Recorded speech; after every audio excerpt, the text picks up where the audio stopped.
और आइए बात करते हैं यूपी उपचुनाव के नतीजों की, जिसने सबको हिलाकर रख दिया। यूपी उपचुनाव को 2027 का सेमीफाइनल माना जा रहा है, जिसमें बीजेपी ने धमाकेदार जीत दर्ज की है। समाजवादी पार्टी 2 सीटों पर आकर सिमट गई है, लेकिन उसका भी मार्जिन पहले से बेहद कम हो गया है और यही वजह थी कि बीजेपी इस जनादेश को 2027 का संदेश बताने जा रही है।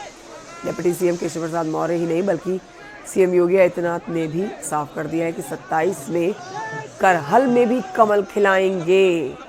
बीजेपी दफ्तर में सीएम योगी ने पटाखे जलाए और जीत का जश्न मनाया, क्योंकि सिर्फ एक करहल और सीसमऊ सीट बीजेपी के हाथ नहीं आई है, बाकी सारी 7 की 7 सीटें बीजेपी के पास आई है और ये सब सीटें मुस्लिम बहुल सीटें हैं ज़्यादातर इनमें, जिसमें समाजवादी पार्टी पूरी तरह से आश्वस्त थी कि मुख्यमंत्री योगी आदित्यनाथ का बटोगे तो कटोगे का नारा फेल साबित होगा। लेकिन ये नारा सिद्ध साबित हुआ बीजेपी के लिए और बम्पर जीत न सिर्फ बीजेपी के प्रत्याशी बल्कि सहयोगी दल आरएलडी के प्रत्याशी को भी मिली है। करहल 2022 में समाजवादी पार्टी का प्रत्याशी वहां 67,500 से अधिक वोटों से विजयी हुए थे और इस बार यह अंतर मात्र 14,000 का रह गया है। यानी जो केशव जी ने कहा है कि अगली बार वहां भी कमल खिलेगा, ये इस ओर हम सबको बहुत स्पष्ट कर देता है।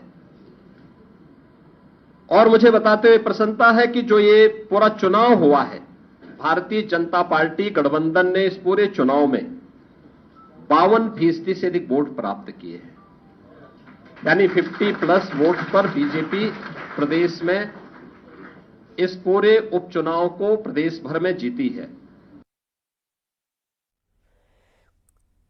यूपी में बीजेपी की महाविजय पर सीएम योगी ने जनता का आभार व्यक्त किया।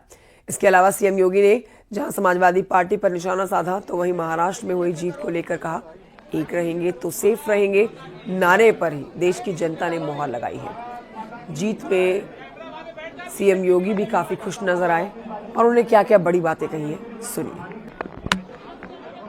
जनार्दन ने स्पष्ट कर दिया है कि समाजवादी पार्टी और इंडी गठबंधन का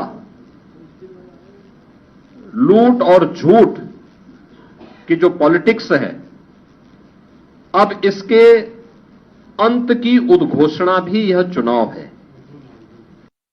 देश की जनता नकारात्मक राजनीति को, बांटने वाली राजनीति को पूरी तरह खारिज कर चुकी है और इसीलिए हम कह रहे हैं कि बटेंगे तो कटेंगे, एक रहेंगे तो सेफ रहेंगे।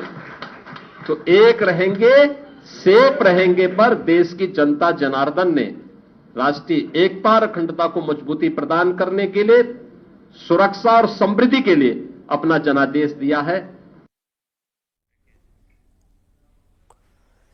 यूपी में हुए उपचुनाव को 2027 का सेमीफाइनल माना जा रहा है, जिसे बीजेपी ने जीत लिया है। अब देखिए, इस उपचुनाव के 3K फैक्टर काफी अहम माने जा रहे हैं, जिसे बीजेपी ने 2-1 से जीतने में सफलता हासिल की है। क्या है ये 3K फैक्टर, देखिए इस रिपोर्ट में।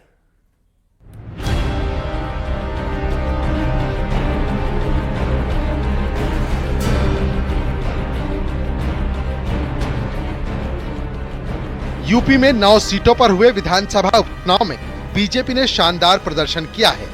उपचुनाव में बीजेपी के लिए 3K फैक्टर काफी अहम रहा है। आप सोच रहे होंगे कि ये 3K फैक्टर क्या है, तो ये भी जान लीजिए। 3K फैक्टर यानी कटेहरी, कुंदरकी और करहल, तीनों सीटों पर जीत हार के कारणों का जिक्र करें तो 3K फैक्टर में अंबेडकर नगर की कटेहरी सीट समाजवादी पार्टी के लिए प्रतिष्ठा का सवाल थी, क्योंकि इस सीट पर बीजेपी ने 33 साल बाद कमल खिलाया है। दरअसल कटेहरी सीट पर 2022 में समाजवादी पार्टी से लालजी वर्मा विधायक चुने गए थे, जो अब अंबेडकर नगर सीट से सांसद बन गए हैं। ऐसे में कटेहरी विधानसभा सीट का उपचुनाव एसपी और बीजेपी दोनों ही दलों के लिए प्रतिष्ठा का सवाल था। अब सवाल है कि वो कौन से फैक्टर रहे हैं जिसे साधकर बीजेपी ने कटेहरी का किला फतेह किया है। उसमें सीएम योगी की रणनीतिक कुशलता काफी मायने रखती है। अपनी प्लानिंग को धरातल पर उतारने के लिए सीएम योगी ने मंत्रियों को भी मैदान में उतारा था। कटेहरी सीट पर जातिगत वोटरों को साधने का जिम्मा खुद मंत्री स्वतंत्र देव के कंधों पर था, जिसे उन्होंने बखूबी साधा भी।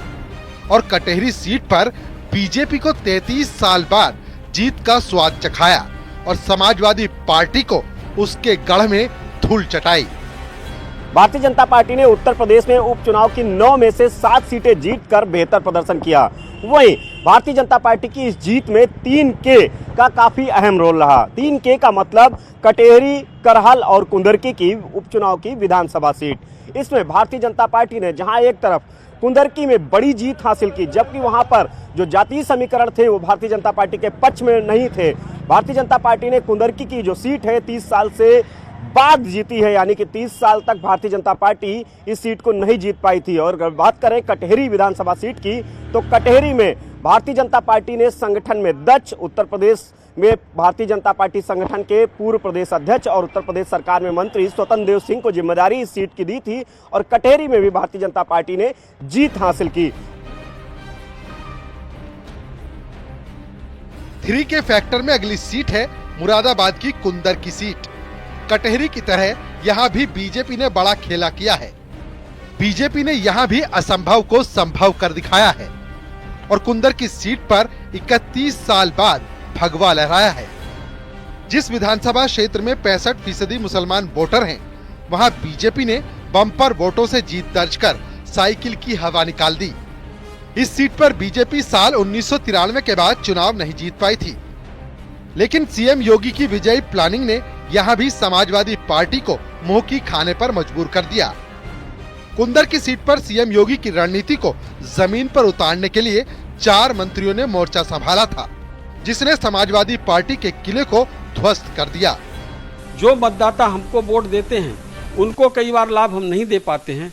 हमारी परिस्थिति तो आप सोचिए कि हम जब वो लोग प्रश्न पूछते हैं कि वो लोग, उन लोगों को लाभ मिल रहा है सरकार से जो लोग कभी वोट नहीं देते। हम लोग 20 साल, 25 साल, 30 साल जिंदगी भर से वोट दे रहे हैं, पीढ़ियों से वोट दे रहे हैं और हमको लाभ नहीं मिल रहा है। तो मैंने कहा कि आप ये बताइए। तो वहाँ पर एक हमारे मुस्लिम मतदाता थे, अशरफ अली जी, और सभी मुस्लिम बहुल थे। वो खड़े हुए और बोले कि आज तक मैंने कभी कमल के फूल पे वोट नहीं दिया है, लेकिन आपकी इन बातों के बाद इस बार मैं कमल के फूल पे वोट दूंगा। और सभी मुस्लिम भाइयों और बहनों ने उस पर तालियां बजाई। मैं समझ गया कि निश्चित रूप से एक बड़ा बदलाव कुंदरकी में होने जा रहा है। और कुंदरकी तो एक वानगी है, इसके बाद हम पूरे प्रदेश में इस प्रकार के बदलाव का प्रयास करेंगे।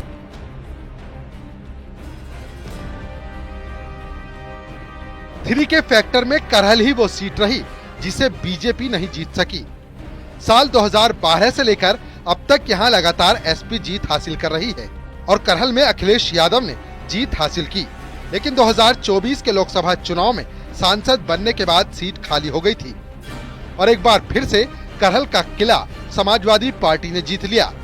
भतीजे तेज प्रताप यादव ने फूफा अनुजेश यादव को मात दे दी। हालांकि इस सीट पर बीजेपी ने सपा को कड़ी टक्कर दी, लेकिन उसे जीत नहीं मिल सकी। फाइनल राउंड में भतीजे ने फूफा को हराकर बाजी अपने नाम कर ली। ये जनता की जीत है और सरकार और सत्ता के आगे इतना ज्यादा जो उत्पीड़न हुआ और लोगों को वोट डालने से रोका गया और पूरा प्रयास सरकार ने किया चुनाव हराने का, उसके बावजूद यहाँ के लोग निकल के उन्होंने वोट किया। जनता की जीत है। क्या इस मार्जिन को बढ़ाने की कोशिश होगी 2027? बिल्कुल बढ़ाएंगे, जहाँ कोई कमी होगी उसको पूरी करेंगे और पुनः समाजवादी पार्टी कटने बटने का नारा यहाँ चल पाया? कोई नारा नहीं चला, यहाँ केवल प्रशासन की लाठी चली। आपने वीडियो भी देखे होंगे, गाँव में घुसकर जो लोग वोट करने निकले उनके ऊपर लाठीचार्ज किया गया और लोगों को वोट डालने से मना किया। जीत का श्रेय किसको देंगे? यहाँ की जनता को, हमारे ऊपर। बहरहाल इस उपचुनाव को 27 का सेमीफाइनल माना जा रहा था, जिसे बीजेपी ने जीत लिया है। उपचुनाव के इस 3K फैक्टर में भी बीजेपी ने 2-1 से जीत हासिल की है, जिससे बीजेपी का मनोबल बढ़ा है और समाजवादी पार्टी पर छाई 2024 की जीत की खुमारी का नशा उतर गया है। Bureau report, news 18।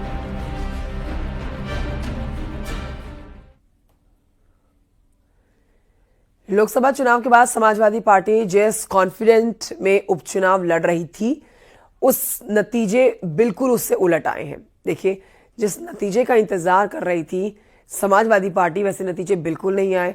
अब समाजवादी पार्टी इस हार पर मंथन के बजाय बीजेपी पर निशाना साध रही है, प्रशासन को जिम्मेदार बता रही है, लेकिन बीजेपी कह रही है कि सपा के झूठ की पोल खुल गई है। देखिए रिपोर्ट।